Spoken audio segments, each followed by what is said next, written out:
It's March, and that can only mean one thing, a return to the madness we all know and love.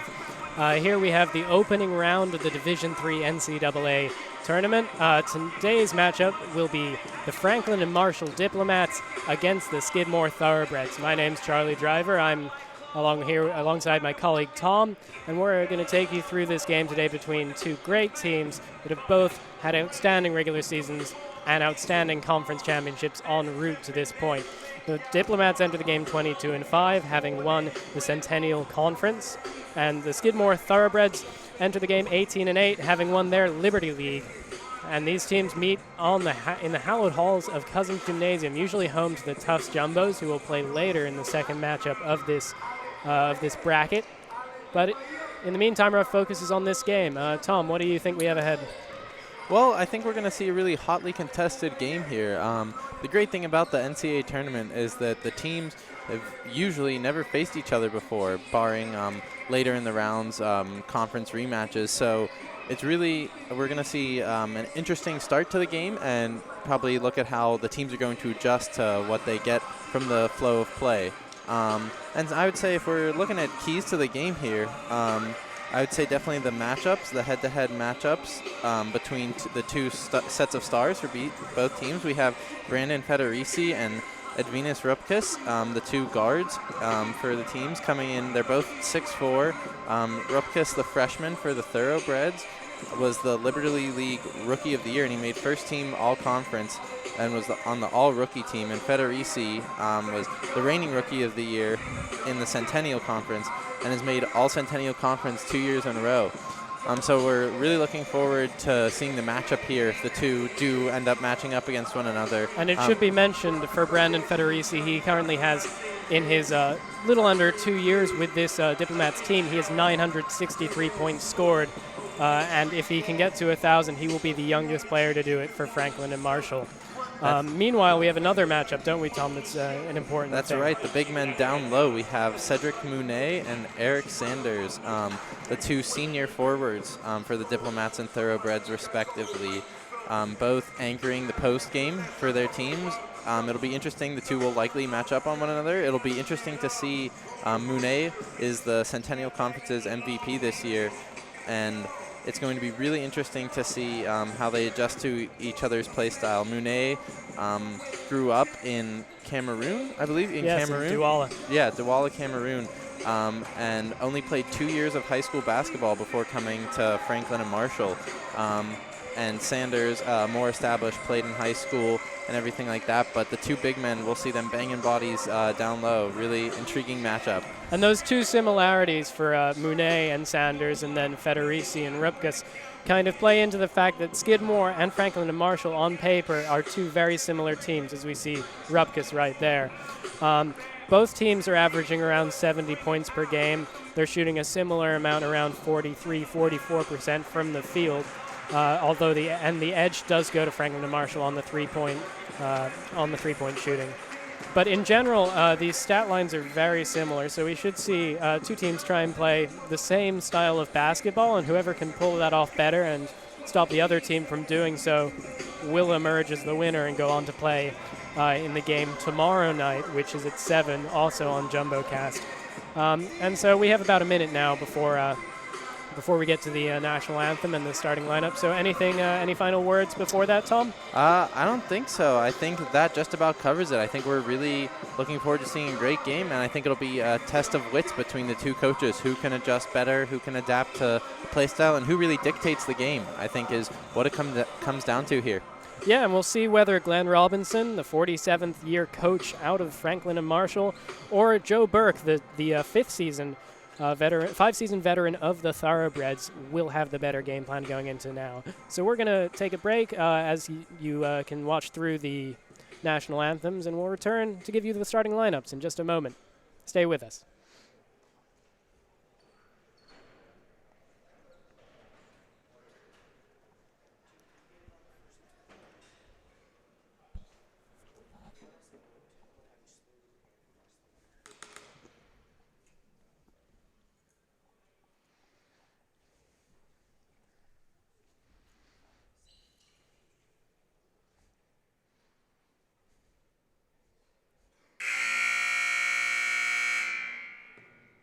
Good evening, ladies and gentlemen, and welcome to the 2016 NCAA Division III Men's Basketball Championship at Cousins Gymnasium on the campus of Tufts University. Tonight's first round game features the Skidmore Thoroughbreds versus the Franklin and Marshall Diplomats. At this time, we ask that you please rise, remove your caps as we honor America with the playing of our national anthem.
And after that rousing recording of the national anthem, we're going to get the starting lineups for both teams here.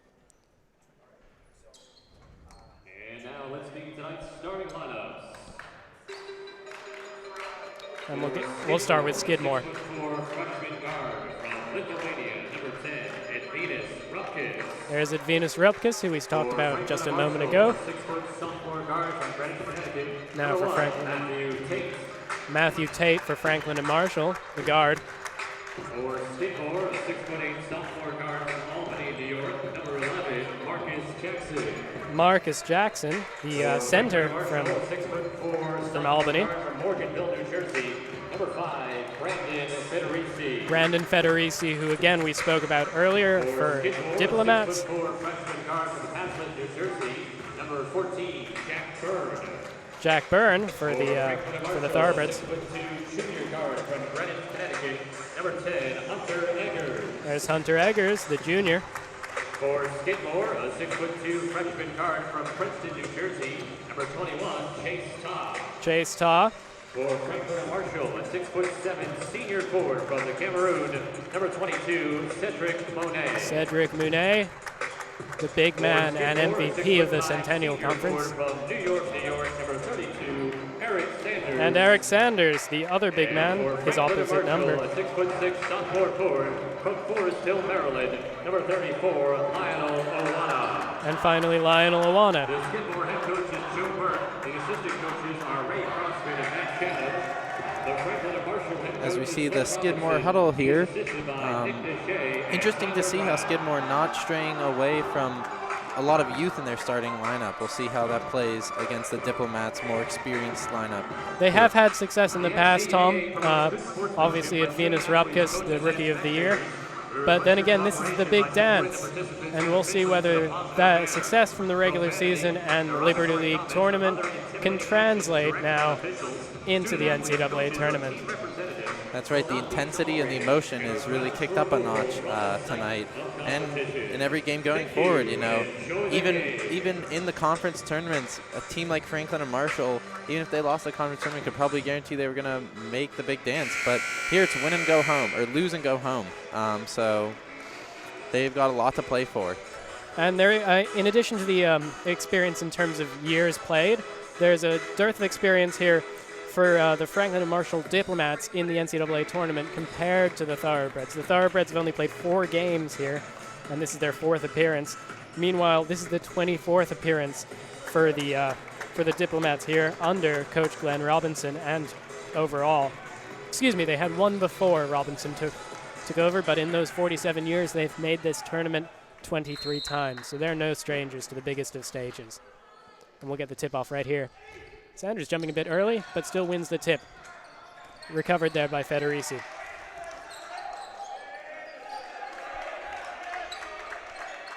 There's Hunter Eggers. And we see the Thoroughbreds coming out in a 1-3-1 zone early. Long throw attempted for Monet there. Nothing going. Sticking with it, though. The 3 attempt from Federici, nothing going. Owana on the rebound. Second chance point not coming across. And Rupkus with the rebound. That's right. The Thoroughbreds really pushing pace here. This is Chase Ta now.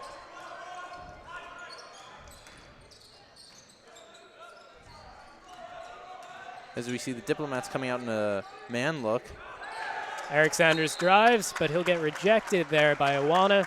Ball will go out when Monet tries to get a hand on it. We're going to see a replay of this monster block here. Sanders working his way around the key, cutting to the rim, but cannot get by Monet there. And that's part of why Monet is the MVP of the Centennial Conference, where the Diplomats play. That's right. Really controls the hoop. We're going to see an inbounds play here in a second from the Thoroughbreds. See if they use the reset. Okay, coach, they're... Little discussion there, perhaps, about the scoreboard.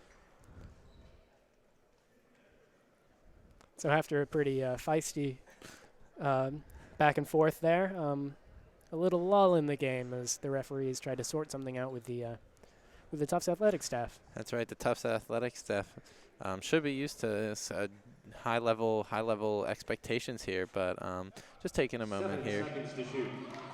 And they were just fixing the shot clock Fixing there. the shot clock. We couldn't even pick up on that. That's all right. So Ta will get this inbound with 7 seconds left. Here's Sanders driving towards the basket. Gets bumped a bit. Shot's off the mark. Now Franklin and Marshall ball. Now Franklin and Marshall will move. We saw good defense there, but a lot of contact. Sanders wanted a call there, but I think the ref made the right call there. And here's Matthew Tate. Gives it over to Federici. Tate for 3. And that'll be a bit long. Rupkus again on the rebound, so no points here. 18 minutes and 45 seconds left in this first half. Sanders gets the wayward ball, stops himself before a backcourt violation. And nothing going there for Jack Byrne on the 3-point attempt. Both teams not hesitating to run in the fast break here, as we see. And that 3 attempt, nothing going for Hunter Eggers this time, so a lot of attempted 3s and a lot of missed 3s here. But Sanders changes that all. Takes a shot from 3, the big man, and he'll get his Skidmore Thoroughbreds on the board here. That's right, the big man not afraid to shoot from 3. That was from Steph Curry range right there. Sanders is shooting 33.8% from the 3-point line this season. With the exception of that shot, though, the first point of the go, and we saw the rims of Cousins Gymnasium not being too kind to the Thoroughbreds or the Diplomats early. Perhaps that might be the change we need. Mid-range jumper from Federici. Diplomats haven't gotten off the snide there. Here's Chase Ta yet again. And a nice interception by Lionel Owana. An interesting play there. Gives a bit too much time and loses the ball. I would say the adjective would probably be sloppy here so far in the first 2.5 minutes. Both teams, once again, unfamiliar with one another, having to adjust to pace and play style. We've seen a lot of costly turnovers, and right there, Tate, I believe, Tate takes advantage of the sleeping Thoroughbred defense for some easy points from Federici. A little slip there for Chase Ta. Mistakes on both ends of the court here for the teams. Right. Jack Byrne from 3, nothing but net. Another 3 points, 2 points there for Jack Byrne just inside the arc. That's right, long 2. Skidmore heating up from long range. See if this becomes more integral to their game plan. There's Tate, and there's 3 points. A 3-pointer. So after a little trepidation from both teams, the points are flying fast and furious in the last minute or so. 5-5, 16 minutes and 50 seconds left. That's right. Chase Ta, the freshman, looking very comfortable handling the ball. And almost as you say that, he misses that shot. That's right. Bad karma. Somebody knock on wood on that one. As we see the Diplomats push the ball up the floor. We're going to get a substitute for the Thoroughbreds in a moment. That looks like number 24, number 23, Isaac Karp. No, excuse me, that's Nick Volpe. He's a senior from Norwell, Massachusetts. He'll come in for Marcus Jackson. And there's another change there. Sean Hines is going to enter this game as Lionel Awana comes out. And Daniel Osley enters for the Thoroughbreds as well. As we see some early substitutions. And Osley enters the game, turns it away. Tate on the fast break, lays it in. Perhaps something a bit up with the surface here, Tom? That's right. Tough facilities. We're going to have a conversation. We've seen Chase Taw and now Osley hit the floor. And he hits the floor again almost, and Tate with another easy-as-you-like layup. Tate getting the and one there. Really dictating the game early. We're going to see a replay. Monet with the big outlet pass. And Tate really controlling and finishing at the rim. We saw him in warm-ups. That's his specialties, finishing close to the rim, as we see an early timeout here. And you think that timeout has to be a necessity here. Skidmore was doing so well, getting it up to taking a 5-2 lead, and then they've just let Franklin and Marshall go on a 7-point run here. That's right. Franklin and Marshall's stars. We saw Monet on the big defensive stop there. Tate really showing his presence and his ability to finish at the rim. Skidmore has no answer so far. And Skidmore definitely needs a mental check here. This is a really big time for them, big game, and we saw the sloppy play early, so maybe Coach Burke needs to sit them down, settle them down, and maybe they'll get back on track here after the timeout. Exactly. We saw some slips, most notably by Daniel Osley, and we also saw interceptions, easy steals. It's something that Skidmore has to change if they want this run to end and for them to get back in this match. That's right, and I think that plays into the inexperience of the lineup here. We see only for the entire Skidmore squad, three seniors, 3 juniors across the board. So really relying on a lot of youth here, and it's definitely shown early. We'll see if the youngins can settle down and resume their poise and take the game. And so Matthew Tate, after that quick intermission, will attempt to make it a 3-point play. He's shooting 81.4% from the free throw line. And he keeps going with that, completing the 3-point play. Here's Daniel Osley. He of the multiple slips before the timeout. He's entering that side of the court. Okay. A little bit wiser. He knows there's that one spot that he fell both times. But redeems himself there. That's Jack Byrne. Osley driving. Gets caught up there. Foul will be called. We saw an interesting full court press from the Diplomats there. We wonder if they're going to bring that intensity defensively the entire game. Long pass to Byrne, feigns the 3, then shoots for real, and that'll be short. Monet getting that rebound and drawing the foul in that attempt. Skidmore foul is on number 2, Royce Harris. That's Royce Harris on the, Daniel Osley. I think the bench is wrong there. Yeah, I think scorekeeper made it. That's all right, though. And we'll see Awana enter back into the game. Was spelled a bit by Sean Hines there. Good shift from Hines. Yeah, we see, interestingly, Jack Byrne really, I think, hesitation after missing that first 3. He had a wide open look there on the catch and shoot and favored for the dribble and almost fadeaway, hitting off the rim. Here's Monet. And easy as you like for the Cameroonian there. Just overworks Byrne there. Somebody missed a switch. You can't end up with Cedric Monet on Jack Byrne. Just not going to work for the Thoroughbreds. And that'll be a foul call defensive there on Daniel Osley. He's cursing his luck there. Not happy at all. That's right, as we see the Diplomats bench really riding momentum here. And that'll be Osley's last action. He's replaced by the starter of this game, Chase Taw, at the guard position.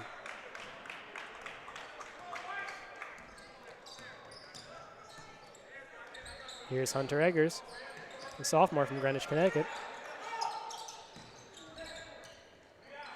Tate, nothing going. Awana gets the rebound. And that's Hunter Eggers. And Hunter Eggers has 2 points to his name.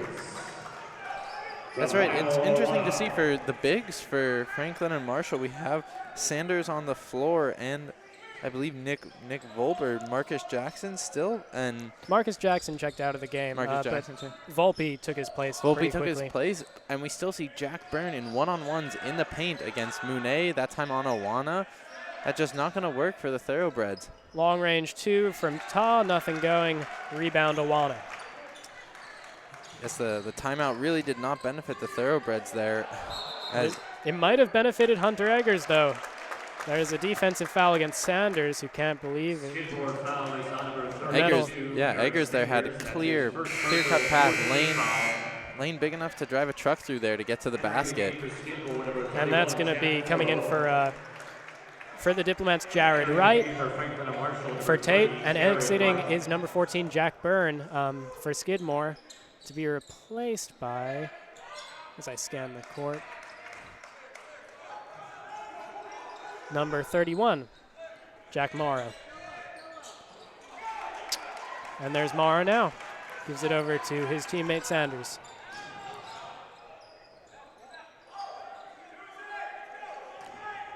Here's Rupkus, Rookie of the Year in the Liberty League, but he gets rejected by Federici. That's right. That's been some of the first times we called Rupkus' name. We got to see the freshman maybe feeling nerves here in his first big tournament game. Mid-range from Eggers, nothing going. There's Rupkus again. And a foul called there. Franklin and Marshall foul is on number 3. That's critical to his game, is driving to the hoop and getting fouls called, looking to push teams into the bonus. And Marcus Jackson is going to come back into this game for Volpe. Number 23, Isaac Karp, is going to come in also for Rupkus. And meanwhile, on the Diplomat side of the board, Nicholas Stern is going to come into this game. And he will replace Hunter Eggers, who had a good run, but then kind of went a bit cold there. That's his first personal, 3rd team foul. Foul on Awana. 14-5, 7 or so minutes gone in this first half. That's right, as the Thoroughbreds look to inbound here. Ta rocking a interesting white streak in his hair. Wish we could get the explanation on that, but as we see the Thoroughbreds working against the suffocating Man D. And Sanders with an easy 3 there, and quick as you like, Eric Sanders ends the 12-0 run that the Diplomats were on. He started this game with a 3, and he'll end this poor run of play with a 3. That's right. We're going to have to see Sanders carry more of the load. He's already responsible for 6 of the 8 Thoroughbred points. Maybe he has to draw away attention from the freshman. And that'll be a foul called there on Sanders by the looks of it. And we're going to see Sean Hines come in for the Diplomats to replace Lionel Awana, a change that we saw earlier in this game. Looks like they're doing a timeshare in that position. And Rupkus is going to spell Sanders here. So they're subbing out 1 star for the other, maybe hoping to save some legs if they need a late game push. Federici, mid-range jumper, 2 points. Easy as that. And a quick note, Tom, do you think it speaks to the success of the Diplomats' defense that Eric Sanders has scored his 6 points exclusively from beyond the arc when he's the big man who they should be playing through? That's right. I think that really works with what the Diplomats are doing with the man defense. We see a lot of teams, especially in Division III, go with a zone look just to expose the way outside shooting works. But as Jackson gets it to go. But the Diplomats have forced Sanders outside. He hasn't gotten anything on his drive, so I think that's more testament to the Diplomats' success on defense. And here's Jared Wright. Nicholas Stern now with the ball for the Diplomats. Mid-range jumper there from Monet. Not exactly what he's accustomed to. Very wayward shot. That's right. We've seen Monet, the big man, be bailed out on some really questionable passes down low, and they're forcing him to take a mid-range jumper, exposing a weaker side of his game. And the pass up to Jackson. And Monet's all over him there, so Jackson will walk That's right. It's interesting to see Jackson calling his own number there, unafraid to command the ball against the Monet, the star for the Diplomats. And so we were talking at the last time out, Tom, about how Skidmore had to do something to stop the momentum of the Diplomats. But let's be honest here, they haven't been able to do that. They're down 6 points right now. The run was extended to a 12-point run after the Thoroughbreds went up 5-2, but they're now down even more points than they had at that point. That's right. I think it's a defensive thing for the Thoroughbreds. They came out in a zone early, and we've seen the point of the zone is to limit open shots, wide open shots, and we saw Federici, the prolific scorer, with a wide open mid-range 2. He'll take that all day, and he'll get that all day. So I think the Thoroughbreds need to make a defensive adjustment here, because we've seen the offense looking mostly fine. Sanders from 3. We saw Jackson there getting down to the basket, but I think the Thoroughbreds have to find a way to stop open looks for the Diplomats. The Thoroughbred team has to find a way, and by extension, Joe Burke, the 5th-year coach for Skidmore, has to find that way. Burke won the coaching staff, Burke and his staff, won the Staff of the Year award in the Liberty League in which they play, and he needs to show that here as we see Marcus Jackson going to the line. He's shooting 37.5 from the free throw line, but he'll boost those stats there with 1 of 2. And as you may have heard, Eggers and Tate re-entered this game for the Diplomats. That's right. Team's unafraid to send big men like Jackson to the line, but he hits both right there. Bit uncharacteristic, perhaps. That's right, but we'll have to see if the foul teams can keep free throw shooting at a plus. That could become an integral part of the game. Tate from 3. And easy as Tate would like it. That's right. Tate really dictating his matchup, winning on Chase Ta so far all day. That's Jack Morrow.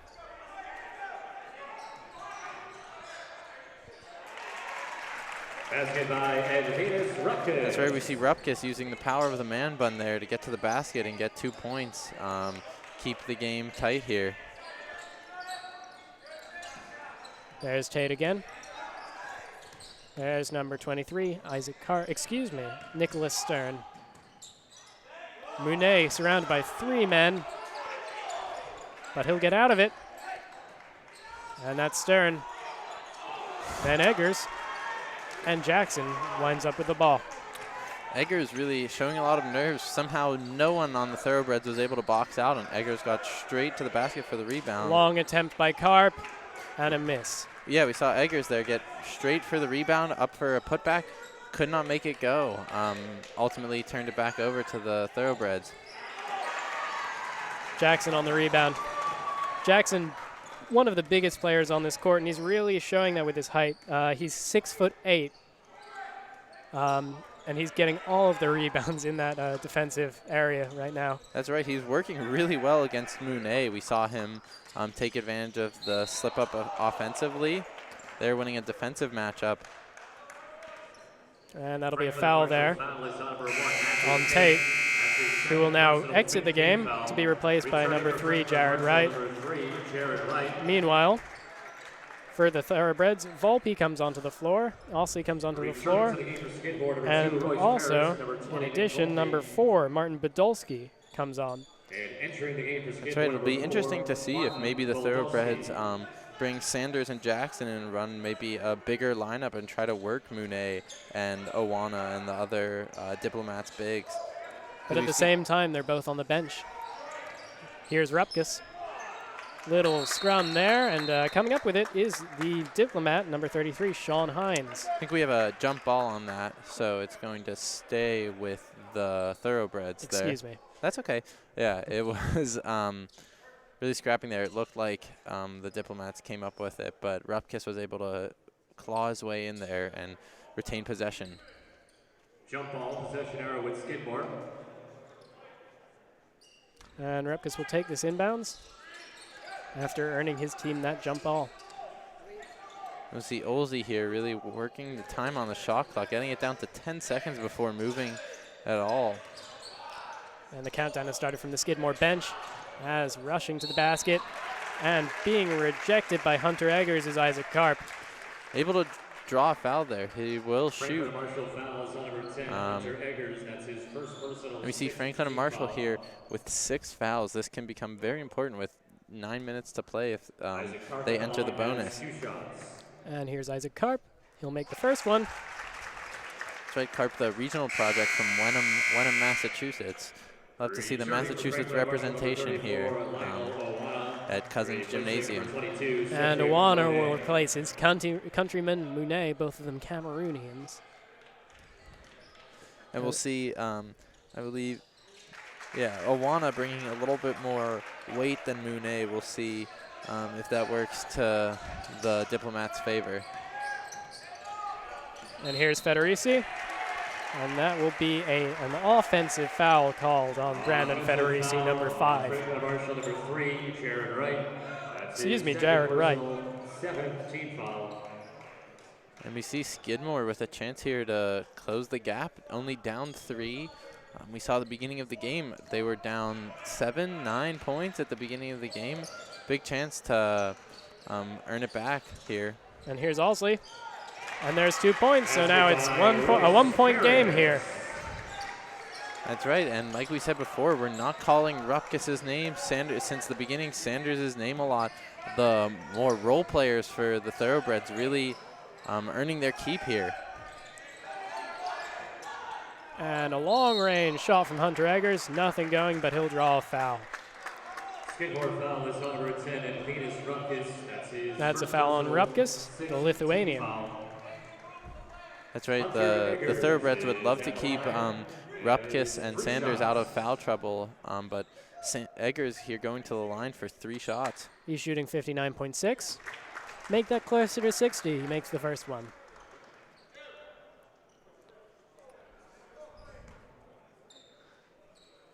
That's right. I always remember from playing basketball, coach would tell you the worst thing you can do is foul someone at the 3-point line.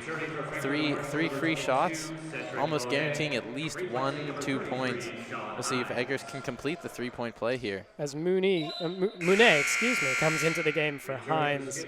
And meanwhile, Jack Byrne will enter this game, replacing Martin Badolski. And here's Eggers again. And there's another made free throw. So now a 4-point lead for Franklin and Marshall, making it more comfortable perhaps than it was a moment ago. That's right, the Diplomats putting pressure on Olsley early, hoping to strike those nerves as they did earlier.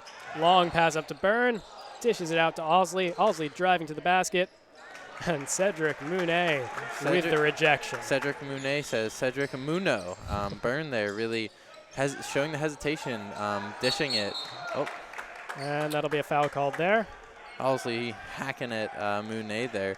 As we see the Thoroughbreds with a smaller lineup here, we have Byrne matched up on Olsley there, I'm sorry. We have Jack Byrne matched up on Awana usually. We'll see if the Diplomats can exploit that size advantage. 8 minutes left to go in the first half. Each team with 7 fouls, which is quite a high total, wouldn't you say, Tom? That's right. Yeah, we've seen a lot of fouls here. Both teams really using drive and dish offensive strategy, which leads to a lot of contact and a lot of off the ball fouls too for both teams. Monet is shooting 74.5% from the free throw line, but he'll only make 1 of 2 there, and Jack Byrne will come down with that ball. That's right. For a big man like Monet, hitting from the free throw line is crucial to his game because he's going to be there a lot, working in the paint, a lot of bodies on him. So that's what makes him so effective. There's Rupkis driving and misses a shot, but he'll draw the foul. That's right. For a guard like Rupkis, that's all you can ask is to draw contact. He had about three Diplomats on him there, able to draw the foul and get 2 shots here. And here's Advinas Rupkis. Rupkis is shooting 73.8% from the line. He's had a great season. He entered this starting lineup a few games into the season, didn't relinquish his hold for the rest of the time. He's averaging almost 17 points per game, and he was the Rookie of the Year in the Liberty League. And he'll make that free throw as Jackson comes into the game next to Badolski, replacing Byrne and Nick Volpe. That's right. We know Rupkis hails from Lithuania, but played his high school ball in Westtown, Pennsylvania, only about an hour's drive from Lancaster, where the Diplomats call home. And Rupkis will make the second. Owana with the inbound to Jared Wright.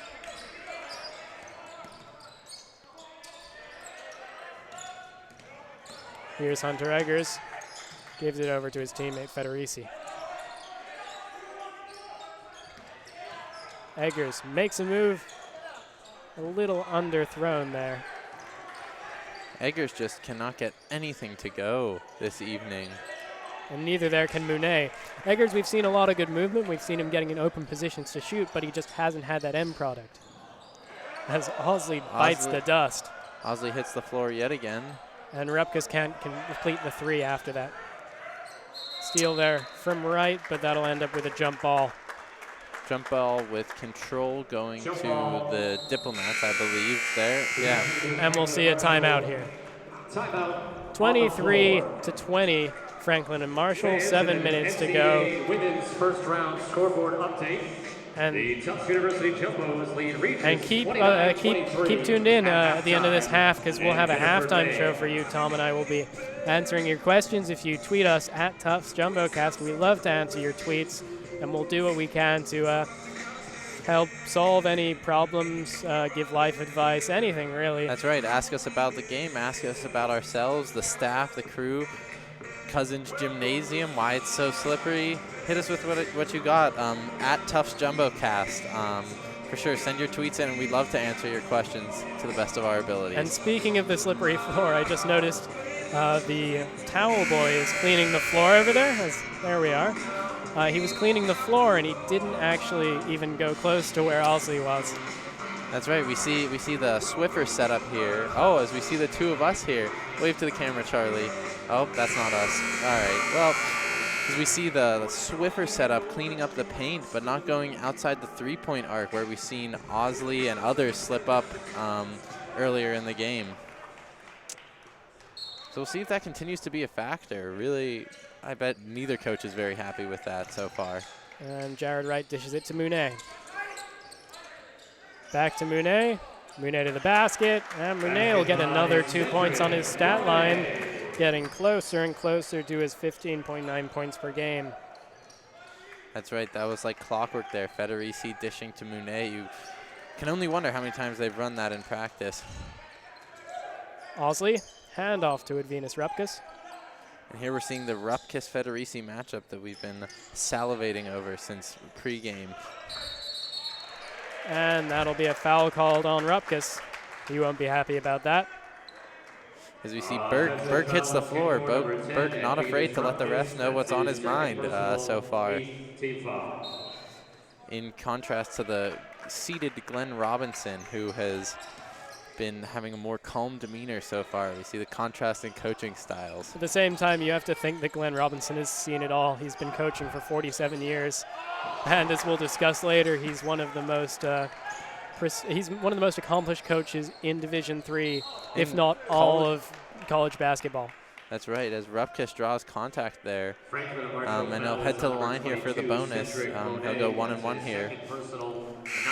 And we'll see Sean Hines enter into this game to replace Cedric Monet. That's and right. On the other side, that looks like Jack Morrow coming in to replace number 4, Martin Badolski. That's right, we see Glenn Robinson taking Monet out, wanting to keep him out of foul trouble after he picks up his second personal midway through the first period here. Here's Rupkis. And that'll go. We see the power of the man bun really carrying him so far. Would you classify that as a full man bun? I would say it's a hybrid man bun ponytail. It's a little bit tinier than my prototypical man bun, but it works for him. So I won't argue with it. He made both free throws, I think. Credit where credit is due. Edvinas Rupkis' man bun, as you heard it here first, is the reason he's been so successful this season. As we see Hunter Eggers And the man bunless Jared Wright on the floor for the Diplomats. Hunter Eggers not hesitating to dish the ball there. Still, and then we'll see. And a nice avoidance. What a save. There's Federici, nothing going, but credit to Eggers there preventing a backcourt violation. That's right, Eggers again having insane off-the-ball plays with that save there, jumping over the half-court line for the save, but not getting his dues on the scoring line. And that'll be a foul called there, as much as Alzey can't believe it. That's right, Federici will go to the line here, pushing Skidmore. Both teams at 9 fouls here. 5 minutes still to go, so we could see those fouls get up into double digits by the time the half ends. That's right, and there we'll see the dreaded double bonus as we've seen here. So neither coach likes that. Yeah. Alzey will exit this game for Ta, and Jackson will exit to be replaced by number 20, Nick Volpe. Here we have a tweet from Josh Brownie7 at Tufts JumboCast, power of the man bun, hashtag daddy's home, hashtag Skidmore. That's right. Thank you, Josh Brownie. I'm glad you recognize hopefully a Skidmore student hyping up his own teammate. And you heard it here first, power of the man bun. We'll see how far that can carry the Thoroughbreds in the tournament. And perhaps the man bun may need to take even more weight on its shoulders, like the mythical Atlas, because Rupkus is pretty much the only person on this floor who's been doing much of anything in the scoring department. That's right. It's interesting. We haven't seen Sanders since he was subbed out earlier, maybe trying to save those legs for the second half. But if the Thoroughbreds are able to keep the deficit small here with Sanders off the court. As Federici, with that play that they used earlier, the inbounds onto the shot without feet touching the floor, pays dividends yet again. That's right. We've seen both times on the inbounds play, the Thoroughbreds just not looking ready at all. Federici and I believe it was Eggers earlier just getting clean line to the basket. No contest.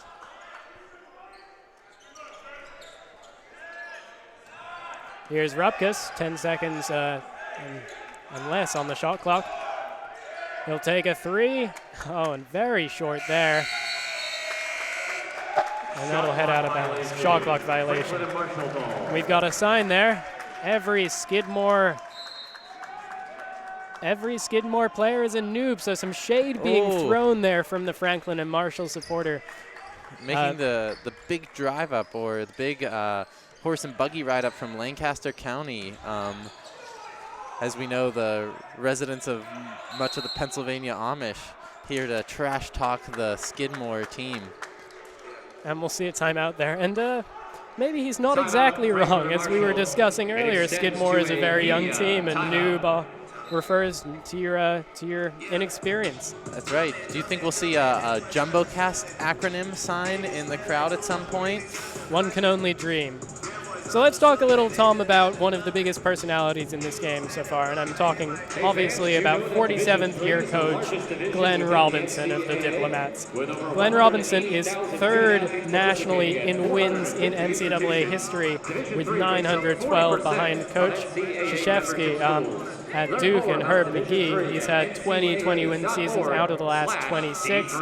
He's been the coach of the year in his Centennial Conference 12 times in a row. Reached the Final Four 5 times, reached the title game once, but perhaps out of those 912 wins, he's more concerned with that singular one that got away. He's never won a national championship. And there's a Glenn Robinson poster there. That's right. Beloved by the friend of the every Skidmore player is a noob sign bearer. That's right. 2 great signs early here.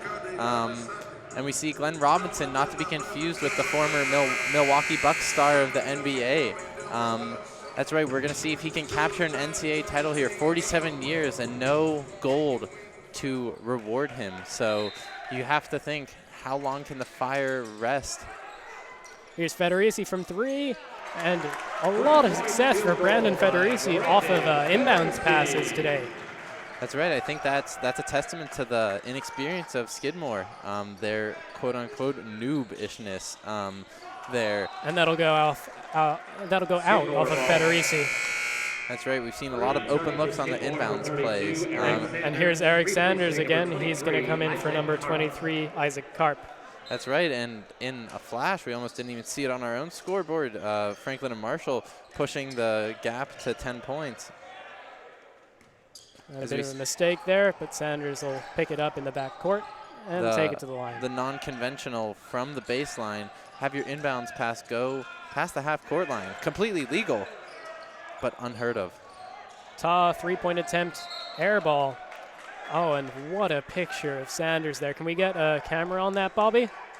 Skidmore ball. Every Skidmore player is a noob, has an even more beautiful sign there. It's Eric Sanders. I think the kids these days call it looking swole, Tom. I think he's trying to get those, what do they call it, gains? Gains there as he... And Jared Wright looks to get those gains in his points, but those gains will only go to Brandon Federici making that layup there. And he's pumped up a 12-point advantage now for Franklin and Marshall. A big run. They're up 34-22 with 3 minutes and 45 seconds left in this first half. That's right. We saw the deficit go as low as 1 for Skidmore.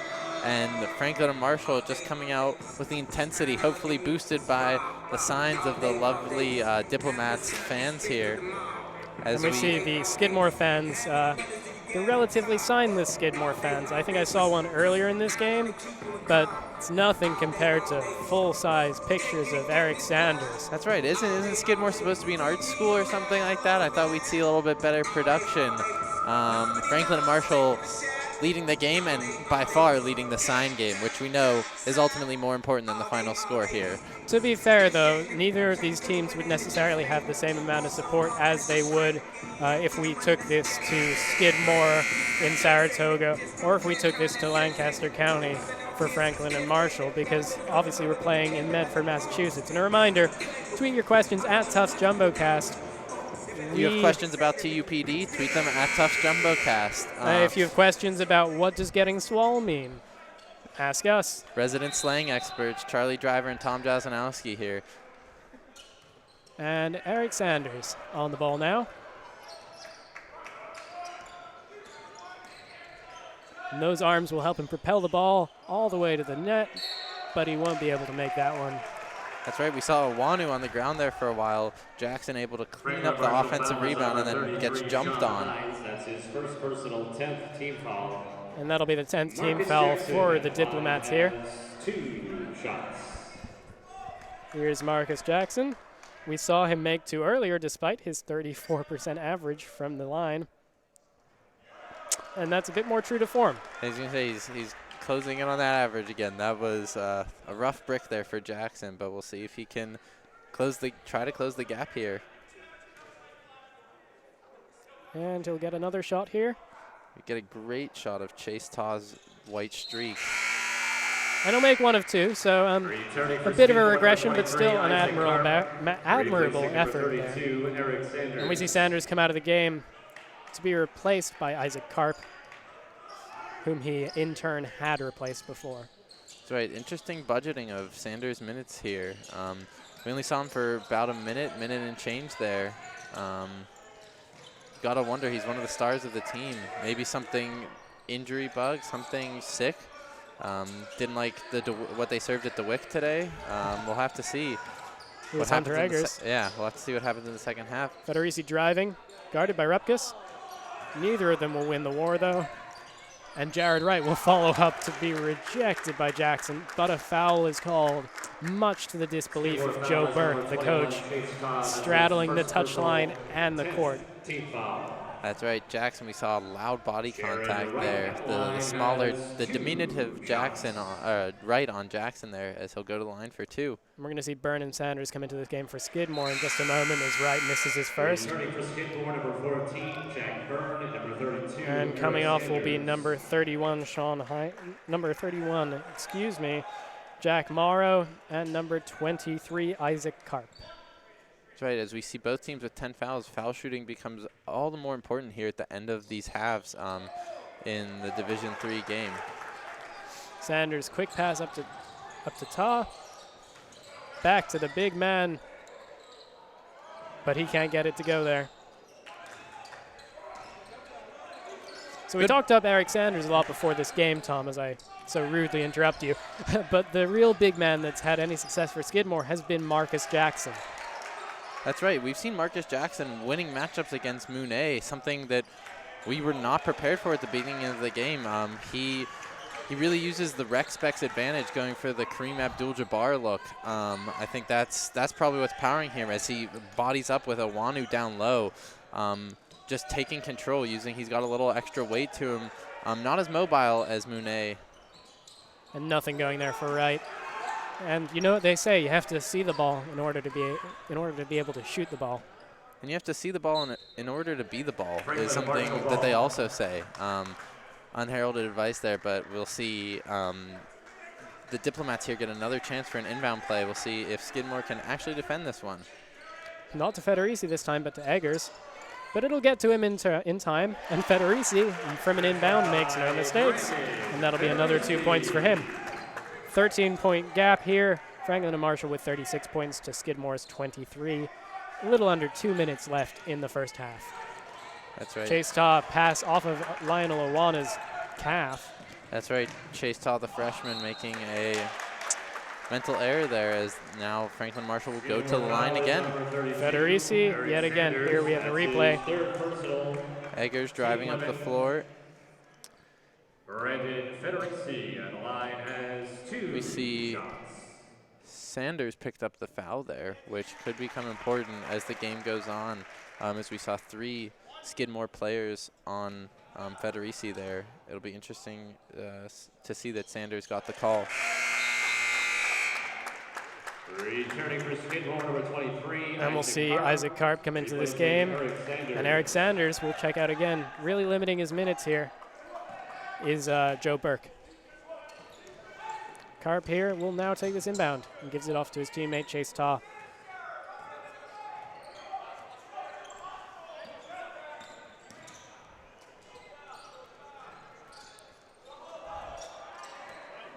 So what do you think is the thing that's missing from Skidmore's game right now that they just need to be able to recapture in order to take them back up to be right up there with Franklin Marshall's 38? That's right. I think we need to see I think confidence is as the issue. Federici drains a 3 there. I think confidence is the issue right now. We've seen a lot of good execution, and Sanders has been effective, Rupkus has been effective, Jackson has been effective, but I think it's confidence in driving to the hoop and taking shots as we see Byrne there pulling the trigger. I think we've just seen a little bit too much hesitation, a lot of good execution from the thoroughbreds. But most of that execution, it must be said, has been from within the 3-point arc. So I think if they can get their shots from threes going a little bit better, they should be able to find a way back into this game. That's right. Maybe it comes down to unfamiliarity with the... And from 3, Eggers making no mistakes there after his teammate Federici missed. 20 seconds left, no shot clock, and this will be the last action of the first half. Chase Taw with the ball right now. Here's Rupkus. He's going to let this go a bit. Yeah, the hold for last shot here. Passes out to Jack Byrne. He'll drive, go for the layup, and he'll draw a foul there. That's right. We saw Jack Byrne take some threes earlier. Going to the hoop and getting contact with 1 second left on the clock is exactly what you want to do there. And he'll go to the line for shoot 3, a pretty effective free throw shooter too. And he'll try and pull his team within 19 going into the half. And he'll make the first.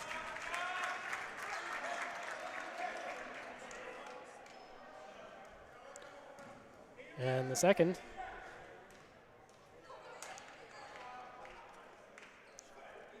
He'll make that too. So it's a 19-point lead, and that'll just about do it, barring a long heave from Federici. Just wide. Almost hits our cameraman there. Nice catch back. So at the half, it's 44 to Franklin and Marshall, 25 to Skidmore. A little early run from the Diplomats saw them get out to a lead. And while Skidmore pulled back, Franklin and Marshall only elongated that again. That's right. We saw a period of hotly contested basketball, but Franklin and Marshall able to pull away towards the end, going into halftime with nearly a 20-point lead. Both teams showing their merits here, really. And reminder, we'll be back for the halftime show in just a moment. Tweet your questions at Tufts JumboCast, and we'll handle them in due course. So we'll be right back. For Tom Jasonowski, I'm Charlie Driver. Stay with us.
And welcome to the Tufts JumboCast halftime show. I'm Tom Jazanowski here with Charlie Driver. We're going to answer some of your tweets and questions, address the things that you've all been bringing up here. So without further ado, let's get to it. In 1 second, Charlie, if you could tell me one takeaway from the first half. One takeaway from the first half. I would say that both teams have shown why they're in this tournament. And while Franklin and Marshall do have the advantage right now, I think it's really Skidmore has every chance of getting back in this game if they can just start hitting three-point shots, which they really weren't doing in the first half. That's right. We've seen Sanders unafraid to pull up from three. And we have our first tweet. Great work on the Cedric Munoz pun. That was you, Tom, earlier in the after a quite fierce rejection by Munoz. Was that pre-planned or was that on the spot? Oh, wow. I hear they say a magician never reveals the secrets to his tricks, but I will say that was on the spot. I mean, we do script this entire game, including what you see on the court, but that was off the cuff. It's all pre-recorded. That was off the cuff. I won't do it again. I'm sorry. So that's what we got for you. Now we have Morgan L. With a really long series of numbers saying, Tufts JumboCast, who will win the future Tariq Smith versus Matt Tate matchup? A little presumptive there from Morgan L., but I think that's a good thing to think about. So I would say the two play with a very similar style, really scrappy defenders, unafraid to drive to the basket. But I think the advantage definitely lies with Matt Tate. His three-point shot's a little bit more reliable than Tariq Smith's. But what do you think, Charlie? No, I would agree with that. We've seen a lot of successful three-point shooting from him early in this game, and that should continue. Yeah, I think both of us would like to see Tariq Smith win that matchup, but I think it's a really intriguing one that we could see in the potential second-round matchup. So now we have, a trivia question from Maddie Pez. Tufts JumboCast, who was the last 1,000-point scorer at Tufts? Shout out to my boy Cody McCallum on the baseball team. Go Lomats. I think that's a shortening of diplomats there. So shout out to Cody McCallum, of course. And well, it's a trivia question that we did research a bit. But Ryan Haladina of the men's team, who you'll see after this if you watch that game. Stephen Haladina, excuse me. My forte is with the women's team. Stephen Haladina scored 1,000 points during the NESCAC tournament for the Jumbos. And meanwhile, on the women's side of the ball, about a month ago, Michaela North of the Jumbo women's team scored her 1,000th point. That's good knowledge there, Charlie. I could not answer the question. So now we have Catty Cat saying, JumboCast, it's pronounced Federici. That's in relation to Brandon Federici, I would now assume. And that's mea culpa, my apologies. In my prep for this game, I watched a video of Glenn Robinson introducing his basketball team, and Coach Robinson pronounced it Brandon Federici. So I sided with the 47-year veteran, but if it's Federici, as you all are telling me, I'll pronounce it like that from now on. Or if it's Federici or Federici and it doesn't matter, I'll just go back and forth. But I'll stick with Federici for the remainder of the game. That's right. We couldn't reach Mrs. Federici for pronunciation on her on the family name, but we'll go with the recommendation there going forward. And we'd like to make just a quick apology. If we're mispronouncing any names, we're doing the best we can with the resources that we can accumulate in the week going up to this game. And sometimes a few mistakes happen, but we're trying our best to make those go away, and we're taking all of your feedback, and the second half will hopefully be pronunciation mistake-free and number mistake-free. So from us at Tufts JumboCast, sorry about that, but we'll keep doing the best we can and try and make it even better for this second half of basketball. And we have the stats right here. That's right. That we're going to quickly glance at. We'll take another tweet first from McInge. Probably mispronounced that, but that's the theme of the night here. What is the capacity of Tufts Gymnasium? That's a good trivia question that I don't know. I think we can get probably around maybe 1,000 to 1,500. In here, we should see a pretty packed, if not full house for the game at 7:30 between the Tufts Jumbos and Southern New Hampshire.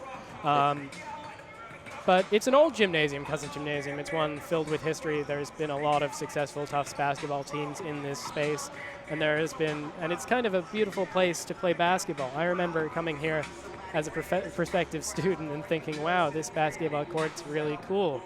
And now I'm spending a lot of time in it and really enjoying all the basketball that I've been able to see. That's right, on a different side. And I would say that's probably a fair estimate for the capacity, but we usually only see it filled with about 300 or so. And we started the game with almost barren stands, but we're seeing a little bit better attendance right now, and we'll probably address that going into the second half.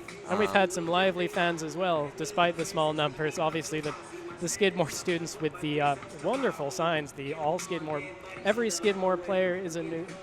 The Franklin Marshall fans with every Skidmore player is a noob, and the Eric Sanders poster. That's right. It was good to see the spirit there from the fans who came up, or maybe their alumni here to support the team in the area.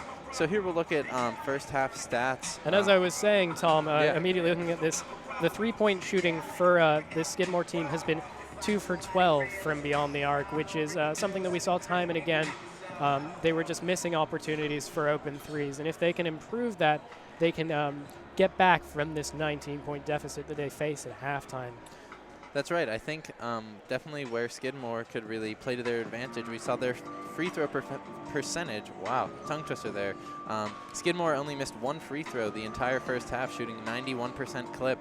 I would say if they can drive to the hoop, work the kind of the drive and dish offense that we know them to run, and get to the line, they could expose their excellent, not expose, they could utilize their excellent free throw shooting to maybe close the gap here. And as we saw time and again, not just on inbounds passes, where he had a lot of success, but just really every open shot that he got for the Diplomats. Brandon Federici, pronounced it right there, has scored over 20 points for the Diplomats, and he's contributed almost half of the score for this Franklin and Marshall team, which is a testament to why we picked him out before the start of this game, and why he was first team all-conference back-to-back years and reigning rookie of the year in the Centennial Conference. That's right, and we saw Cedric Mounet, the other star for the Diplomats, was not consistently, but he was at times losing the matchup against the bigs from Skidmore, and we saw Federici really pick up the slack there, taking 15 two-point shots, 5 three-pointers during the first half, unafraid to pull the trigger, and we can really see the experience there from the sophomore. And so a final word, Tom, before we go back and get ready for this second half of NCAA tournament action. What do you think that each team needs to do in this next half? Well, I would say Franklin and Marshall has to play strong and disciplined defense. When you're the team going into the second half with a big lead like that, you're on serve. You should be able to control the game, and we've seen Franklin and Marshall's pace and defensive scheme dictate what Skidmore does. So they have to retain that power and control. And I would say if you're Skidmore, this is, you're down 19. It's a big deficit to overcome, but we've seen crazier things here at Cousins Gymnasium. So it's definitely not without reach for them. They need to definitely get the drive and dish going. We need to see more three-point shots, and more shots go in ultimately is the end goal. But I think they need to really work the outside of the arc.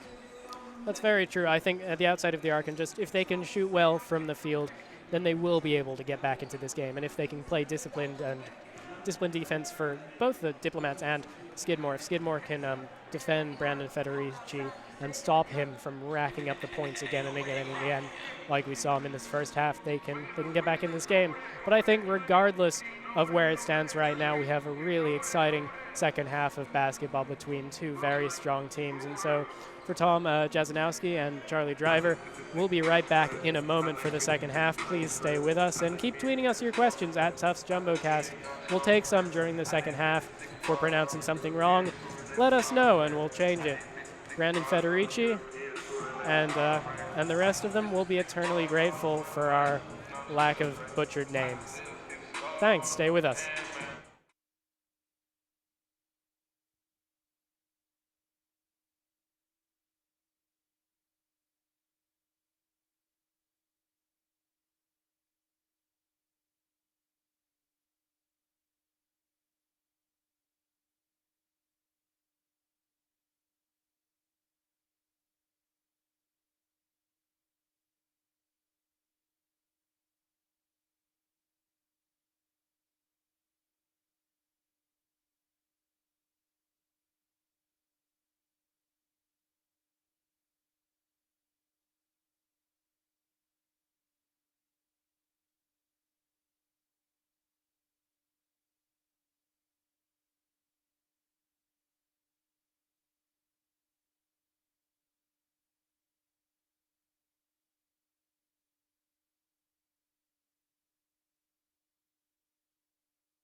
And welcome back to Cousins Gymnasium. Charlie Driver, as always, alongside Tom Jazanowski. And we're about to get the second half of Skidmore versus Franklin and Marshall underway. The score is currently 44 to the Franklin and Marshall Diplomats to 25 for the Skidmore Thoroughbreds. And this inbounds pass will be taken by Eric Sanders to start off this half. And Chase Ta now with the ball. That's right. We see both teams bringing a lot of size. As we see Sanders gets the putback there as Skidmore takes first blood in the second half. And here's Matthew Tate, gives it off to Lionel Owona.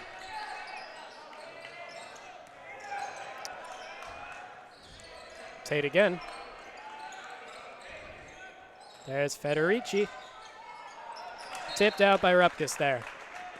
Franklin and Marshall ball. That's right. We're seeing Rupkus swarming the ball here a lot. We saw him on Federici, the matchup that we were anticipating. We'll see another inbounds play. Franklin Marshall getting a lot of points off these so far. And there's Federici with another miss. Rebound handled there by Jack Byrne. Byrne pushing the pace, giving to Sanders. And just as we started this first half, this second half starts with a long Eric Sanders three for early on in the half, excuse me. That's right. We've seen growing popularity of in the college game and in the pros game, probably inspired by Steph Curry. As we see the defensive Chase Ta getting into it there with Matthew Tate earning possession back.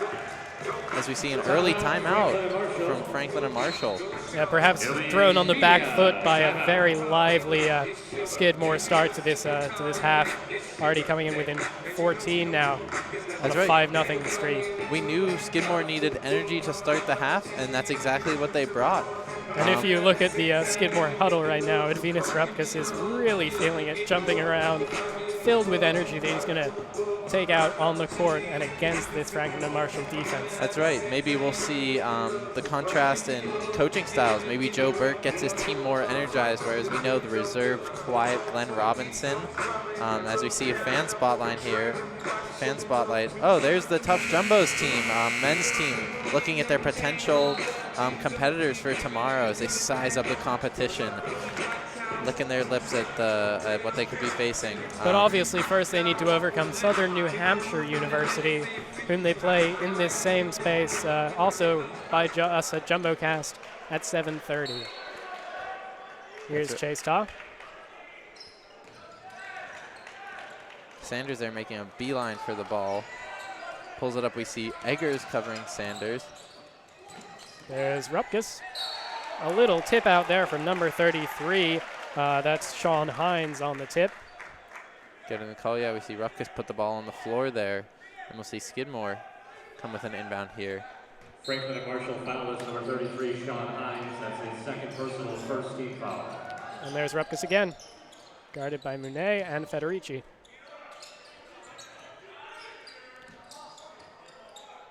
Jackson looks over to Ta. Ta getting closer to the basket, dribbles under it. Jack Byrne calls for the three, shoots the three and misses the three, but Rupkus is there for the second chance point.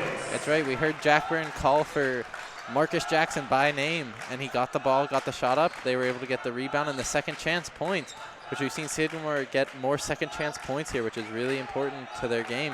And if you're not shooting as well as you would like from the three-point arc, it's really important that you can get those second chance points.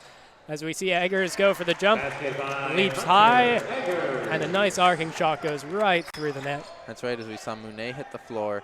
We really saw what sparked that earlier sequence for the Thoroughbreds was the Marshalls had to respect Eric Sanders from way beyond the arc and open up more space down low, as we saw Byrne miss the long three there. And here's Tate. Federici from three. And makes it look easy there, Brandon Federici. Slightly off balance, an awkward jump, but he nevertheless makes the three-point attempt. That's right. We talked earlier about Federici potentially getting to 1,000 points over the span of 2 games. Maybe we could see it happen tonight alone. And there's Owona having been, excuse me, Monet Monet having been bowled over. And Owona is actually going to enter this game now for Monet. That's right, he'll command the matchup with Marcus Jackson. See if Skidmore keeps going to him down low. Chase Taw gives it to Venus Rupkus. Rupkus and Marcus Jackson not exactly on the same page there, and that'll be a Diplomat's ball. That's right. Well, we see Skidmore. We saw in the first half Franklin and Marshall putting a lot of half-court or full-court defensive pressure. We see Skidmore kind of backing off and waiting to play their half-court game. We'll see if that patience works out for them. And Monet has gotten checked out a bit, but he seems relatively fine. Foul called there. Looks like it's on Federici. Excuse me. It's on at Venus Rupkus. Yeah, And he can't believe it. That's right. We saw Federici mime the gesture there for a foul as he comes to the line to shoot for 2. And this is number 5, Federici. Excuse us for the mistaken graphic there. This isn't 1984. 5 is still 5. That's right. Regardless of what Jake says it is. Returning to the Skidmore lineup, number And 3. here is number 2, Royce Paris, entering the game. We apologize for confusing him with Daniel Osley so many times during that first half. That one's on us. Federici makes the second free throw. Also returning for Skidmore, number 31, Jack Morrow. Jack Morrow coming into this game, replacing Jack Byrne. So a Jack for Jack switch for the Thoroughbreds there. That's right. They both their names sound like late 1800s prolific authors. I probably read some Jack Morrow in my life, maybe some Byrne. We'll see how they fare on the basketball court, though. Yeah, I think they'd prefer their poetry to be with the ball rather than in writing. As a long three there is made by Jack Morrow, the romantic poet from England. That's right, with a hand in his face, with Hines' hand in his face, able to knock down the long 3. Very impressive poise there. And there's Owona. Eggers driving. Nothing going there, guarded by Sanders and Morrow. That's right, we're seeing Eggers working on Sanders. The two really going back at it, both winning their offensive matchups as we see. And that'll be a foul drawn by Sanders there. Eggers with the foul. That's right, he put Eggers in the air with the pump fake, and that was all. That separation was all he needed to get the foul called. And here again is Royce Paris.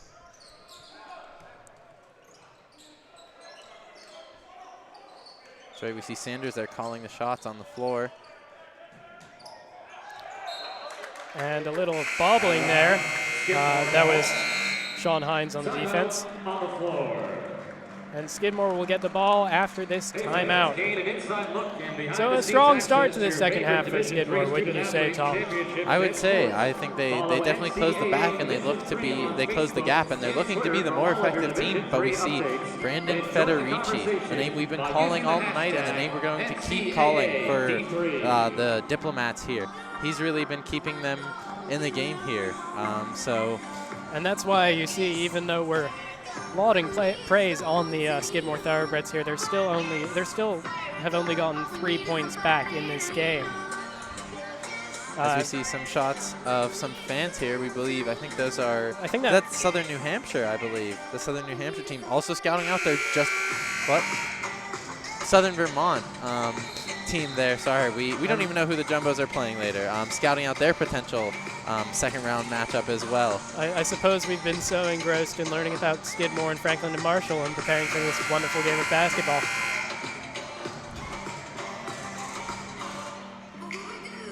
That's right. We'll see both teams taking a timeout early, hoping to Burke and Robinson respectively get some words in with their team, see how they adjust here after the timeout.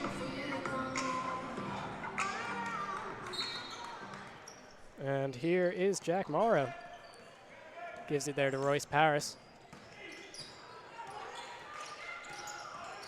Royce Paris with a nice move. Goes for the layup. Nothing going, but he'll draw the foul. That's right. As we addressed at halftime, we said Skidmore needs to get fouls on the board for the Diplomats, and the Diplomats already have 4 fouls, as we'll see the replay of the Royce Parrish drive.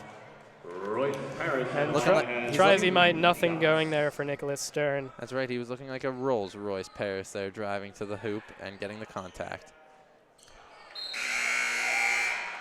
But not exactly a luxury finish there on that free throw as he misses that first one. Exactly. We'll see if he can adjust here and get some free points here for the Thoroughbreds. And Isaac Karp has entered the game for Edvinas Rupkus. And on the second attempt, Paris will get it to go. That's right. We see Rupkus on the sideline holding his leg, trying to maybe stretch out his quad. We don't know if he's potentially hurt, maybe just a little bruise, but something to address. Tate on the 3, nothing going. Sanders on the rebound. Sanders for a forward playing all around this court, isn't he? That's right. He really has no limitation. I think that's what makes him such an effective player, is that we've seen him work inside and we've seen him be deadly from beyond the arc. A little off the mark for Royce Paris there. But Marcus Jackson just winning on the block. Here he's matched up against by Sean Hines. Clearly has the size advantage. And one for Royce Paris. The Diplomats, true to their name, may want to negotiate a treaty of Paris to stop Royce from just tearing them up. We'll see the replay here as Royce cuts through and forces the contact with Sean Hines. We saw a faithful Skidmore fan in the audience jump out of her seat at the call and when the basket went through. So we'll see maybe some emotion going in Skidmore's favor here. And meanwhile, Kevin Baines has come into this game for Sean Hines on the Diplomat side of the ball. And here's Royce Paris. And 3-point play for Royce Paris, who has just lit up this game like his namesake, the City of Lights, here in the second half. And the puns will never stop here at Tufts JumboCast. Federici, and that's out to number 23, Nicholas Stern, who draws the foul. That's right. We'll see Stern go to the line here. And that was Jack Morrow fouling Stern. That's right. As Franklin Marshall here hopes to stifle the Skidmore emotional advantage. Nothing going there for Stern, but he'll get another shot at it. That's right. We see free throw shooting becomes all the more important in second half as pace dictates who goes to the line. And he misses both of those, so not exactly what the Diplomats would have wanted in that situation. And now it's back with Royce Paris to try and lead his team back into this game even more. So we see Sanders commanding from the top of the key. Long shot for Karp, and he'll drain that. The bench is up on their feet, and they're sensing a comeback. Down only 9 there. 10 points up from where they were in terms of the deficit at the half. That's right. We saw a beautiful no-look dish from Sanders there. Out to 23 there for Skidmore. Isaac Karp hitting the 3. And that'll be a foul called there.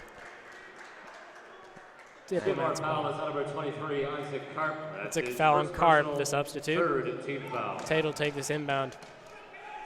And it looks like Joe Burke there doing a little bit of a dance step, kind of shuffling his way out as it goes off Federici's foot, and he's not happy with that, but Joe Burke for sure is. Tom, is there a rule that there like 6 people on the court is okay for one team if the coach is the one on it? Because Joe Burke's been on this hardwood the whole time. I can tell you from my experience, coaches really call their own shots. I've seen coaches be almost at the 3-point line here at Cousins Gymnasium, so there's a wide open 3 attempt from Morrow, and he drains it. So now it's a 6-point game as Jack Morrow drains a 3. What a shot of beauty there. We opened up the half with a 19-point deficit as the Thoroughbreds have brought it back to within 6 here with more than a full 10 minutes to play. And here's Federici, who's been disabled by this Thoroughbreds team, and a foul called there. So we'll see the replay here. Morrow pulling up from deep range there. And Morrow will foul there. So Federici will go to the line and try and get the Diplomats back to where they would have liked to be with their 19-point lead only 6.5 minutes ago. That's right. We've seen the interesting trend here for the Thoroughbreds. Hit a big three, then immediately foul. Interesting enough, we saw it earlier with Karp, then Morrow there, sending Federici to the line. But Federici isn't making the same mistakes that his teammate did earlier. As we'll see number 4, Martin Podolski, check into this game for Marcus Jackson. That's right. Jackson negotiating with Burke there, talking about possible improvements and how he can get the ball more. We saw Marcus Jackson winning his matchups down low all night. And 2 for 2 there from Federici, so just what the doctor ordered for the Diplomats. That's right. We see the Diplomats now feeling urgent, putting more full court pressure. And that'll be a foul there off the ball by the looks of it. And so it'll stick with Skidmore here. That's right. We see Skidmore really forcing a lot of pressure on the Diplomats. The Diplomats already have 6 fouls, I believe, 1 more until they enter the bonus. And that foul was on Iwana. Here's Paris again, gives it out, and Podolski loses it, can't keep a hand on it, but Skidmore will stick with it. That's right. We saw, I think, 3 Thoroughbreds there waiting outside the 3-point line for the dish. They know what they want.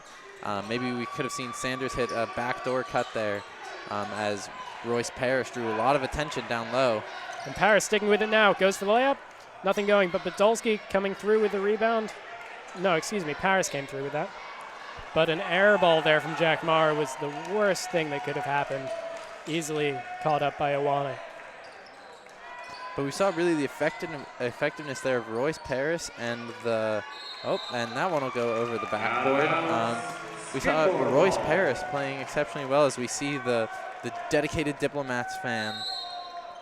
A little bit of heckling there from the Diplomats as we'll take a timeout here. That's right, we see the signature air ball chant being shouted at Jack Morrow there.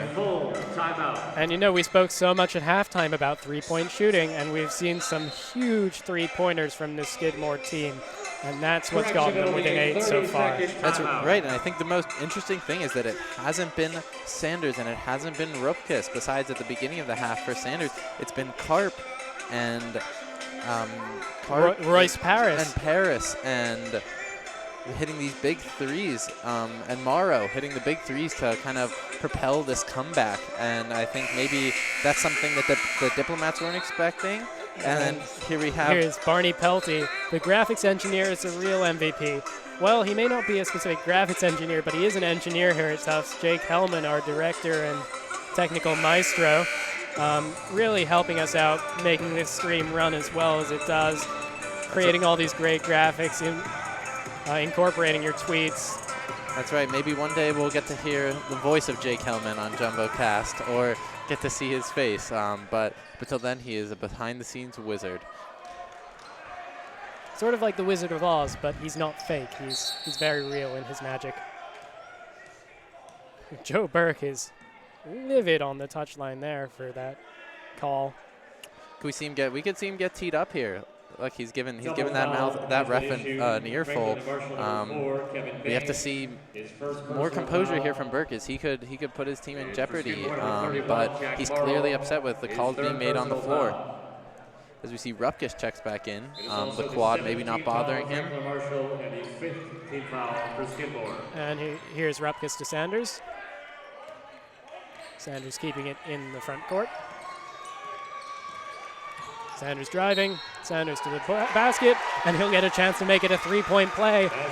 So Skidmore, the Skidmore Thoroughbreds, true to their name, have come out galloping out of this gate. That's right, we see Sanders just driving relentlessly, getting to the hoop and then flexing those gains that we talked about earlier.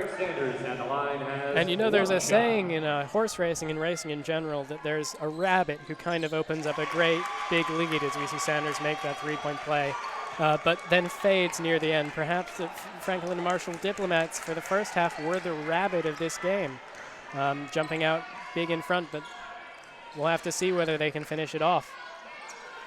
Here's Federici, guarded by Karp. Goes for three, off the mark. Jackson on the rebound. 5-point lead now for the Diplomats only. Sanders pushing pace, dishing. And Morrow almost, but nothing there. And now Tate will take it for the Diplomats. That's right, Morrow and Sanders both showing their effectiveness from And long a wayward range. pass. There's a mistake for the Diplomats. That's not what they wanted. But a tip is called. That's huge. And Joe Burke is on his knees, pleading to the referees to give him that call. That's right, we see Robinson there almost showing some emotion, dare I say it, as he initially, not at the call, obviously, but at his own players for the play there. We see the Diplomats are definitely feeling the pressure from the Thoroughbreds as this just became a much more exciting NCAA tournament game here.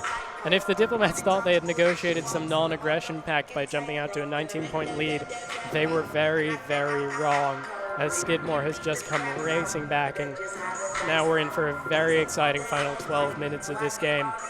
And it's up to Glenn Robinson to coach him up, coach up his players, and have his defense prove that every Skidmore player is a noob. That's right, showing that and Skidmore, maybe the Thoroughbred, showing that this race, not as much of a sprint, more of a long distance race here, and putting pressure on the Diplomats for sure. As we've seen Sanders, one of the stars for the Thoroughbreds, really play and command the floor. And they've really responded to Joe Burke's team talk, and Joe Burke, you have to say, is out coaching Glenn Robinson of 912 wins right now. Long pass to Federici.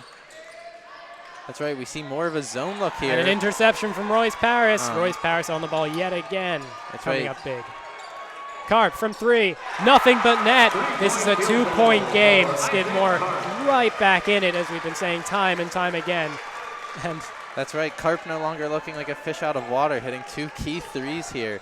As we saw that set, Skidmore going with a poachy defense almost, trying to force the turnover, and it worked exactly as they expected. Now going back into man. And that'll be a foul there, I believe. As Joe Burke pirouettes on the sideline. Skidmore foul is In on anger, number 2. let it be known. I would love to mic up Joe Burke if we had that technology. Jake, we should think about that in future.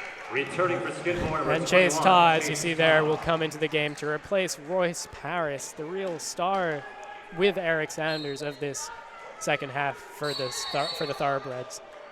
As we see teams getting really testy here, we saw an off-the-ball foul there, I believe, on Skidmore, on Jackson. So the team's definitely feeling the heat here, as it's a 2-point game here at Cousins Gymnasium with over 11 minutes left to play. And these teams have never met before, but the tournament has made it so this game seems like they've been rivals for years. There's no love lost between Joe Burke and every single Diplomats player, to be honest. While Glenn Robinson cuts a stoic figure on the sideline. That's right, and maybe that will become one of the keys to the game here late, is who exhibits more composure. Tate from three, nothing going, and that'll go off Federici's face by the looks of it for a Thoroughbreds ball. That's right, you hate to see that. I believe it's Anchorman, or they say And ground rules, no touching of the hair or face. And here's Jared Wright coming in to replace number 4, Kevin Baines, excuse me.